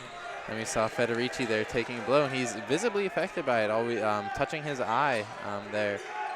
That may not what you want. As we said earlier, Tom, you have to see the ball to be the ball. Exactly. Isaac Karp feeling it tonight. Sanders juking out Awona and rejected by Cedric Mounet. That was a big jump from a big man, Tom. That's right. We saw Sanders there cutting to the hoop, putting Awonu on the ground, and then Mounet able to hold there. Big block there from the big man. And here's Mounet again. Eggers from three, and nothing there. So the tides have turned in terms of shooting from the three-point line. Skidmore with all the success in this second half, and Chase Taw now, as the foul is called against Lionel Awona. That's right, we'll see the replay here of Eggers' big drive, puts Awonu, breaks his ankles, and then Mounet once again sending it back. And we'll see a substitution for Franklin and Marshall as Sean Hines will enter this game for the fouler, Lionel Awana. That's right, and we see Awona, excuse me. We see Rupkus again on the sidelines nursing that quad. We'll see if maybe this is more of a long-term thing. But you have to say, thanks to Royce Paris, they haven't missed him. Exactly. Sanders and Paris have picked up the load so far. And here is Eric now, and he'll make that first one. This is a one-point game. Let's see if he can tie it up. That's right. This will be the first tie since very early in the first half for the Thoroughbreds been playing from behind. And it's a tie game. Eric Sanders ties up this game. Rupkus is extremely happy. The whole Skidmore bench and support is extremely happy. And That's boy, right. have we got ourselves a first-round game here, Tom. That's right. We saw Rupkus like the mythical Samson drawing the power from his hair, from the man bun. See if he can nurse himself back into the game. As we see Taw here matching up against Tate. Federici driving. Nothing going.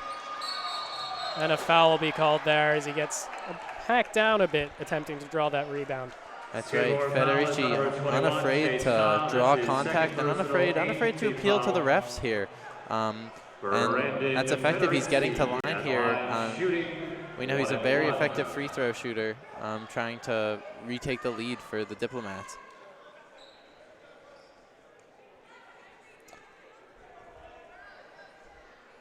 And as we experience this lull, an update on the trivia question asked earlier, the capacity of Cousins Gymnasium is 1,000 officially, but we've had up to 1,600 people in here for some games. Don't tell the fire marshal, please. We like having Cousins Gymnasium loud, whether it's the Jumbos playing or the Thoroughbreds and Diplomats. That's right. We've seen great support now from both teams. We saw the Jumbos and the Southern Vermont team here earlier. And someone else we're going to see is Venus Rupkus coming back into this game, as that point is scored by the Diplomats. And Rupkus will replace Ta. Returning to the game for Skidmore. That's right. The two freshmen carrying the ball handling duties here for the Thoroughbreds, as we see Rupkus hoping to re-energize. And Federici has made 4 of his last 4 free throws and really kept this lead in the Diplomats' favor, with the exception of that brief spell for which it was tied. And we see some fans of Tufts filing in for getting ready for the late game, and they're in for a treat here with this second half and this last 10 minutes or so.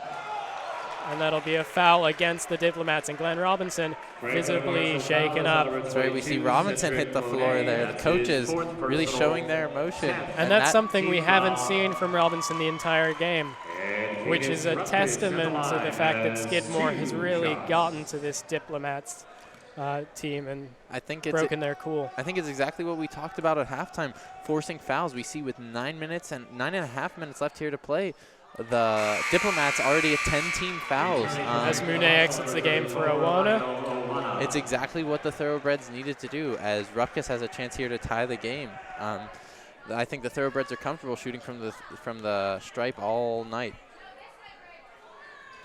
And they'll make that one too. So Venus Rupkus with 2 for 2 there, and he'll bring this back into a tie. Here's Jared Wright. It's Hunter Eggers now, the junior from Greenwich, Connecticut. And almost a steal by Sanders on Federici, who goes for a long 3. Tipped in on the assist there for those points was Eggers. Eggers, I believe that those might be his first points of the night. Finally, he had great positioning there, able to out-jump Jackson. And that'll be tipped out for a Skidmore ball off of Eggers. That's right. We saw getting that tip in for Eggers, now putting the pressure back on the Thoroughbreds. Here's Rupkus right now, letting that shot clock wind down a bit, but not too concerned at all. There's Sanders from 3. Sanders from downtown, nothing going. But Jackson's there, and he'll put that away and keep this horse race neck and neck between the Diplomats and the Thoroughbreds. A hard pick there by Hines on Rupkus, as the Diplomats just work it down and get 2 quick points.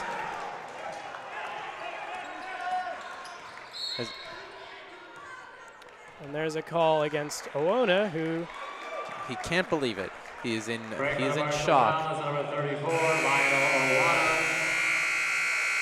As we see Jackson offering him only comforting words, calming him down. And Jackson's going to go to the line here and try and shoot as well as he has today, not as well as he has the rest of the season with his 34% average. So to check in on the stats, Tom, Eric Sanders has 16 points and Venus Rupkus has 10 points as the two players for the Thoroughbreds in double digits. Meanwhile, Brandon Federici, as we were saying, really carrying this team, 29 points so far with 8 minutes left to get into the 30s here, and Hunter Eggers at 12 and Matthew Tate at 11. We see Jackson goes to the bank there for the free throw. You can see him, he shook off the pressure there. He's really feeling it, the intensity of this game. This is why the tournament is so great. This is why we love having it here at Cousins Gymnasium. And here's Jackson again. And that one's short. Eggers on the rebound. So we could see more of Jackson at the line as this game moves on, Tom, don't you think? That's right. I think maybe Robinson, knowing his previous history shooting free throws, may be unafraid to hack a Jackson here. Yeah, hack a jack, as it were. And there's Hunter Eggers. And now Brandon Federici. Breaks out of Karp, but nothing going, and Rupkus has the rebound pretty easily unguarded. Spin move there, driving, layup. And that'll go, and he'll get a chance for a three-point play to put Skidmore in front even more. That's right. And we wow. see the Skidmore fan I mentioned earlier who leaped out of his seat. We'll see Rupkus, the spin move, contact. Eggers can't believe it, but he'll go to the line. Clearly the quad no longer bothering him. And Jack Byrne will come in for this game to replace number 31, Jack Morrow, and Marcus Jackson is checked out to be replaced by number 4, Martin Podolski. So it's something I haven't mentioned so far, but Skidmore with 2 Lithuanian players on the floor right now, Martin Podolski and Venus Rupkus, to go with the 2 Cameroonian players on the Diplomats bench right now. So it's a really international game here today in Cousins Gymnasium. And so we see a foul called there against Skidmore. That's right. Byrne there really saw an opportunity to get the rebound back. Oh, Podolski there picks up the foul as they will send, I believe, who's going to the line? That is number 4. Kevin Baines. Kevin Baines at the line, shooting. Kevin Baines, the sophomore from Rockville, Maryland. That's right. We see the Diplomats really drawing a lot of their talent base from the Maryland, Pennsylvania, New Jersey area. And he misses that chance to tie up this game, and Eric Sanders is now with the ball. That's right. We see Rupkus and Sanders on the floor. This might be exactly as Burke planned it. We only had one of them on the floor at the time in the first half. Now we get to see both of the weapons. Long 3 from Karp, and he airballs that one. Not what he wanted there in that situation. But I think we'll see a timeout. I think to get back to what we had been addressing at halftime, I think one of the keys we said for the Thoroughbreds is confidence. And even though we've seen Karp airball a shot, I believe Mara might have earlier, I think the confidence in taking those shots is more important than the fact that they haven't come up the way they wanted to all the time. You know what they say, Tom. You miss 100% of the shots you don't take. Exactly. And, you know, maybe we'll hear some heckling from the passionate Diplomats fans, but I think Joe Burke has only words of encouragement seeing his team play with such authority to get back the lead here. And also, if you're watching this game as an analyst of D3, we're very interested in having you be a part of the JumboCast experience, putting out the stream here. We're going to have a D3 analyst during the halftime of tomorrow's game, whether that's between the Diplomats, the Thoroughbreds, or Southern Vermont and Tufts. Well, between the winner of those 2 games. If you would be interested in getting to be a part of a broadcast in future, we're either tomorrow or if we have some women's games down the line from Cousins Gymnasium, email jumbocast@gmail.com. As we get back into this game as Tate takes it down the court. That's right, as we're seeing the Diplomats playing from behind for the first time since very early. Federici gives it up there, and that's Baines. nothing going, but a foul is called against Skidmore. That's right. We saw Skidmore switching, taking out Jackson, and taking out Jackson earlier, moving to a smaller lineup now with Sanders and Podolski as the bigs. We'll see how this works out as the Diplomats have both of their bigs subbed out as well. And he'll miss the first. And that was, and we'll see how the second goes. See if Baines can convert here, make it a tie game. And nothing going. Rebound by Podolski, who caused that foul earlier on. Gives it to his countryman and teammate, Rupkus. Finds his way out to Sanders, wide open three. Sanders is making no mistake yet again. He's closing in on 20 points, and this is a 4-point lead for the Thoroughbreds, the biggest lead they've had since their 3-point lead when it was 5-2. That's right. We see the change in demeanor of Coach Robinson. Before, always seated, always pensive. Now he's on the floor. There's Eggers, and that'll go after a few bounces. By Hunter Eggers. We saw Sanders earlier opting for more pump fakes and more driving, but they're unafraid to use his range from deep to get some points for the Thoroughbreds. Really crucial points. Rupkus from 3. 3 points at Venus Rupkus, and a 5-point lead for the Skidmore Thoroughbreds. The Thoroughbreds feeling it from 3. It's exactly as you brought up at halftime, Charlie.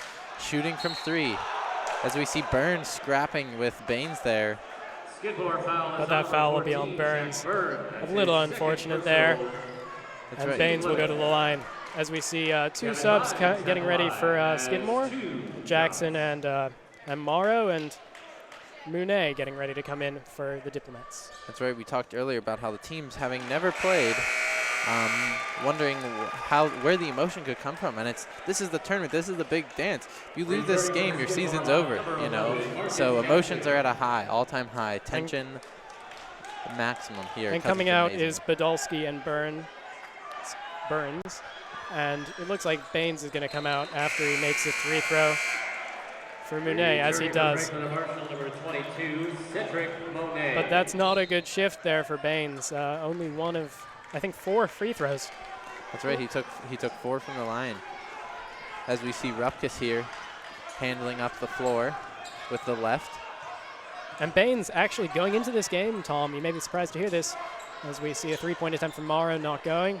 Rebound by Monet. Baines was shooting 91.7% from the line. Well, isn't that interesting? We saw a turning of the tide. Jackson, not a historically great 3-point shooter, turning it on as we see Eggers hit the rim on the 3. And that'll find its way to Hines, and Hines with the easy layup there. You know, they call it March Madness for a reason, though. Everything changes when you get to the 3rd month of the year. Exactly. As we see the crowd getting into it. And the bench specifically. Yeah. Here is Sanders with the ball. Wide open 3 attempt, not taken by Morrow. He'll go for the easy layup, and he'll make the easy layup and keep this lead in the hands of the Thoroughbreds. That's right, Morrow, pure poetry. Pulling up for the pump fake on the 3 and then driving with an easy floater into the basket.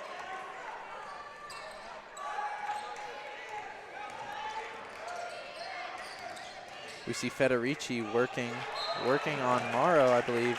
Out of bounds. Franklin Marshall ball.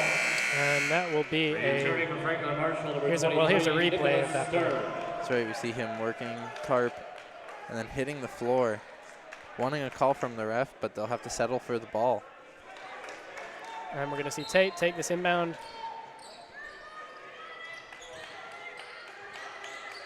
They haven't had the same success from inbounds passes either, Franklin and Marshall. We've seen Federici in the first half just get all of it.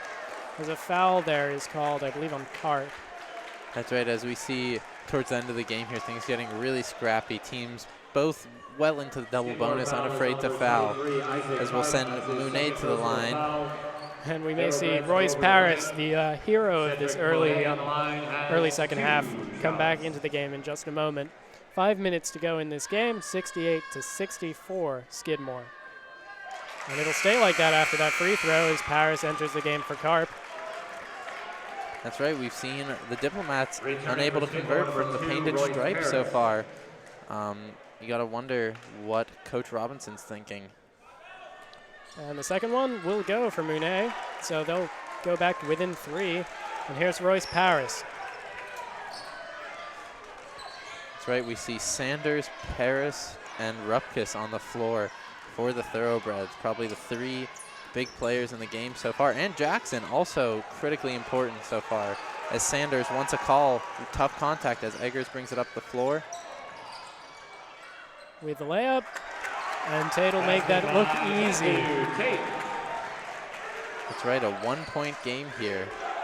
As we hear the crowd really getting into it, you can tell it's March Madness. The Diplomats have a strong showing, the Thoroughbreds as well. And here's Paris. Driving, losing the ball, and that'll be a jump ball. A travel called against Royce Paris. The last thing he would have wanted in the situation. And Franklin and Marshall will see if they can get an advantage in this. That's right, but impressive flexibility there, I would say, from Paris there. Able to almost hit a full split.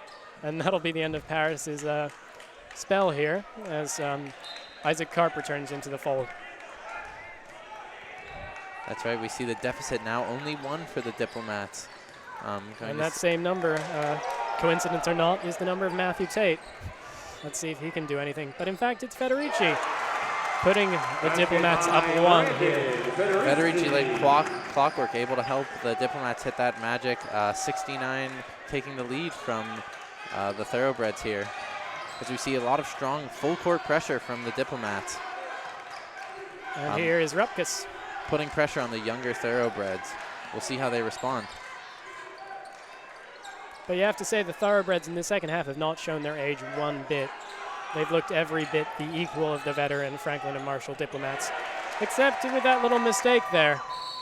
Long pass, and that'll be a backcourt violation called against the Thoroughbreds. That's right, almost on cue, but we see Rupkus there making the smart play, able to take the over-the-back violation as opposed to giving Tate free layup. As we see, I believe Burke called that timeout, wanting to settle down the Thoroughbreds. Now here we have a tweet from Henry H. Weiss, comeback city, hashtag Skidmore, hashtag go Breds. I would say, comment on the game, we've seen excellent abbreviations of the team's names. We saw the Lomats, short for the Diplomats. We see the Breds there for the Thoroughbreds. And we'll see in our next game some good abbreviations too. We have the Bows for Tufts, and I unfortunately do not know what the Southern Vermont College mascot is, but I'm sure they have a very good abbreviation too. But yes, comeback city tonight is Medford, Massachusetts. That's right. We're complimenting the Twitterverse for their excellent work with abbreviations, and we're hoping the Thoroughbreds can bring out a March miracle here as we see the teams and a lot of fans here piling in. Some early for the Jumbo's game, but a lot of them probably saw the fire on Twitter as we see 3.5 minutes here. Let's check out the end of this exciting NCAA tournament game here. And of course, if this doesn't satiate you in terms of March basketball, you could just watch after this at 7:30 when we have Matt Macy Phelps and Sam Ladow taking you through Tufts game against the Southern Vermont College, which should also be an exciting matchup. And if you're one of the fans of the team that wins here, not that we have any idea who that'll be, you can watch to scout tomorrow's game, which will be at 7 between the winner of the Tufts Southern Vermont game and this one, as we see Matthew Tate with the ball. All of those games can be found on JumboCast. There's a layup missed there by the Diplomats, but they'll stick with the ball. That's right, we saw Excuse me, that'll be a Skidmore ball. That's right, we saw Stern there with clear cut to the basket, unable to finish. Rupkus enters for Karp. I think so far that's the story of the game here, or story of the half for the Diplomats. A lot of open looks, but unable to finish. Definitely feeling the pressure of the Skidmore defense as we see the full court pressure from the Diplomats. Eggers matching up with Sanders, not letting him run up the court as he so likes to do. And here's Rupkus. Another important thing to note, Tom, if you look at the bottom of your screen right now, the Thoroughbreds are out of timeouts. There's Rupkus. Gets tangled up. I believe the Thoroughbreds have one timeout left. One timeout. My apologies. That's all right. Hopefully we don't see any Chris Webber situations in this NCAA tournament game. I think everyone will hopefully be calling timeouts when they have them. But and it looks like Paris is going to come out in just a moment after this first Rupkus free throw for Isaac Karp. Rupkus here with a chance to shoot 2 for the lead. The freshman here feeling the pressure. Power of the man bun. And that power, the force is strong with that one, Tom. Exactly. Able to convert there to match the teams at 69. Here, hoping to take the lead and break 70. And Sean Hines will enter this game, replacing Nicholas Stern. As we see Burke with sleeves all the way rolled up, jacket off. As Rupkus makes that free throw, and Skidmore takes the 1-point lead, 70-69. 2 minutes and 40 seconds left in this game. Here's Matthew Tate.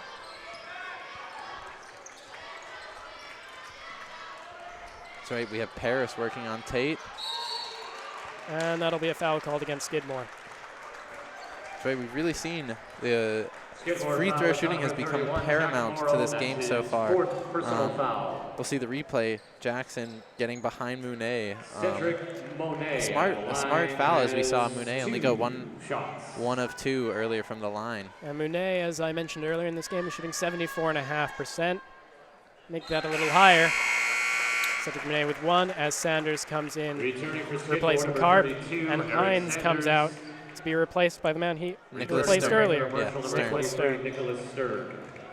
Here comes Monet with the interesting look of one sleeve on, one sleeve off. Perhaps as a result of the physicality this game has experienced. Misses that one with Jackson on the rebound. Probably could have used an extra sleeve there on that free throw. But as we see Paris. Oh, Royce unafraid. Paris. He's got that certain je ne sais quoi about him, Tom. Exactly there. Unafraid to drive to the hoop and get 2 with Monet in his face on the grill. Really. And a 3 attempt from Matthew Tate, nothing going. Long pass to Royce Paris. And he'll get that one to go. Tricks Nicholas Stern a bit there, taking his time and making no mistakes. That's right, Paris, one of the juniors for the thoroughbred, showing the experience there, able to corral the big outlet pass and then pause instead of going straight up and get 2 points instead of maybe some free throws. Nothing going there for Hunter Eggers. Another thing about Cedric Monet, quickly, just the underside, the remaining sleeve, the underside is ripped off as well. So I would say that he has about a quarter of his sleeves remaining. And here's Marcus Jackson, using that physicality to get 2 points and lets out a bestial scream. That's right, we see the game knotted at 70 earlier, and the thoroughbreds bolting out of the gate like it's the Kentucky Derby here, taking a 6-0 run, and you can really hear it from the Skidmore fans. Here's Hunter Eggers for the Diplomats, trying to do anything to get back in this game. There's Nicholas Stern, but he'll miss that. That's right, Nicholas Stern goes to the bank, but his balance at 0 there. 1 minute left, and Glenn Robinson really trying to get a timeout there, and he'll get that. I believe he just fouled Paris. I think there was a foul. Yeah. Now, with 50 seconds to go, the Diplomats here in a position where they have to foul and hope for some missed free throws. And the line has 2 shots. And Skidmore enjoying themselves here. 6 points, 50 seconds. Royce Paris trying to make that at least 7 with this free throw. 7-point lead. And we'll see Isaac Karp come into the game, and we'll see Sean Hines come into the game. Stern exiting and Sanders exiting. That's right, a really impressive performance by the Thoroughbreds in the second half as we see Paris exhibiting poise at the line. Really big momentum swing as they could steal this first round game here. Here's Royce Paris. The Diplomats obviously, excuse me, not obviously, are 21 in the nation, number 21. They were one of 2 ranked teams in this bracket. But we might see only 1 ranked team remaining after the first game. Long 3 from Federici, nothing going. And a foul there. Hines fouling at Venus Rupkus. Now Burke still, obviously with 37 seconds left, anything can happen in these 37 seconds, so Burke's still exhibiting emotion. But when you're the team being fouled in this situation, what it comes down to is getting the ball in the hands of your shooters. So they want to keep the ball out of Jackson's hand, as effective as he's been, and keep it in the hands of Rupkus and Paris, who have been really effective from the painted stripe tonight. As Rupkus goes to the line, I should say, Joe Burke, I watched a video, an interview of him about his goals for this season as Rupkus makes that foul throw. And he said, our goal is to win an NCAA championship. They made the tournament last year, I believe, having won the Liberty League and the conference championship, although they lost in the second round, having beaten NESCAC champs Wesleyan. But they're not looking to be just another Cinderella story that flames out in the middle rounds. They're looking to go all the way. Eggers here from 3. And that NESCAC experience might come in handy if the Jumbos, the number 20 Jumbos, can defeat Southern Vermont in this next game. 10-point lead now for Skidmore. That's his second personal foul. And there's Glenn Robinson, perhaps feeling that once again, the win that got away, the national championship, the only one that he hasn't won, might get away from him again. That's right, as we see Monet here looking to shoot to cut the deficit here. So now the gap at 9 with 28 seconds to play. And we've seen some strange things already in this game. We've seen a 19-point comeback from the Thoroughbreds to a point where they're up 10 points before that last free throw. 10-0 run, yeah, a 10-0 run up until that point as Monet gets 2 easy points. So nothing's impossible, and Glenn Robinson sure is hoping as Matthew Tate fouls Royce Paris. That's right, and they're sending Paris to the line. We saw him confident earlier, hitting 2, hoping to widen that gap to 10 again here. Foul was number 1, Matthew Tate. That's his 4th personal foul. Royce Paris at the line. And you have to say, we made much of Sanders, and he's performed well, and we've made much of Rupkus, and he's performed well. But Royce Paris, averaging 9.1 points per game, he's definitely past that by this point. He's been the live wire that this team has needed, this Skidmore team has needed to really jump out to this 9-point lead against a team that, on paper, you would have marked as a loss if you were just going off of stats and experience. That's right. As he makes the second. Yeah, we saw Skidmore with a little bit less experience, but really playing above their record here against the Federici Diplomats. long 3, nothing going. Paris with the rebound. That's and a right. foul. We saw Paris there crashing over Monet. Monet obviously having the huge height advantage over Paris. And Skidmore is on their feet. They know what's going to come if they can stick with this. Exactly. There's 14 seconds left in this game. And a 10-point cushion. Paris looking to make it 12 here. That's right, as we see Cousins Gymnasium packed here in anticipation of the Jumbos game and in response to the incredible excitement of this game. Maybe it'll get to the 1600. That's true. We could see that. We could very well. The Tufts men's team has not been in the NCAA tournament for a little while, I think, or they haven't hosted at least for a little bit. There's Monet on the rebound, gives it to Tate. Eggers from 3. Nothing going there. And that'll be it. That'll be it. The Thoroughbreds showing that this is a distanced race, not a sprint, and pulling out an 83-72 win over the Franklin and Marshall Diplomats. Despite an over 30-point performance by Brandon Federici, the Diplomats will fall. Their number 21 standing in the nation doesn't mean that they win this game as a formality.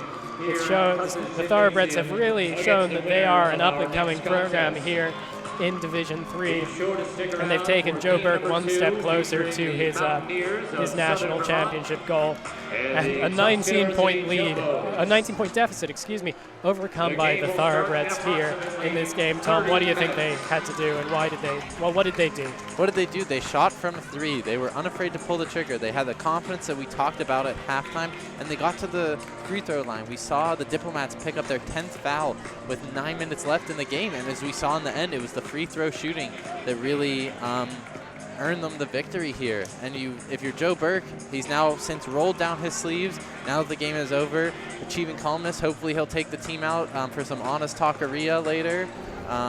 Maybe Amsterdam falafel, celebrate here in Medford, Massachusetts after an incredibly exciting and emotional game. And you know, we talked a lot about slang, Tom, didn't we?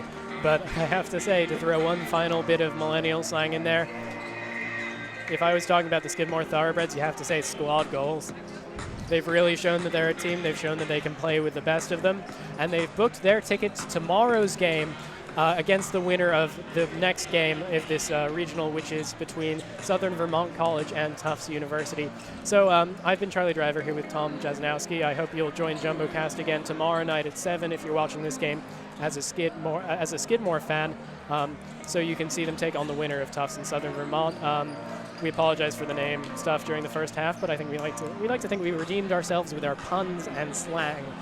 So yet again, the final score was 83-72, I believe, to the Skidmore Thoroughbreds, overcoming the number 21 Franklin and Marshall Diplomats, whose coach Glenn Robinson will have to wait till the 48th season to win a national championship.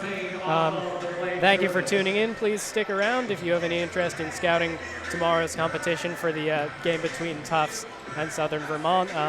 We'll have that for you in just a few minutes here when that game gets underway. For Charlie Driver and Tom Jasnowski from Cousins Gymnasium in Medford, Massachusetts, thank you for tuning in, and thank you for choosing JumboCast.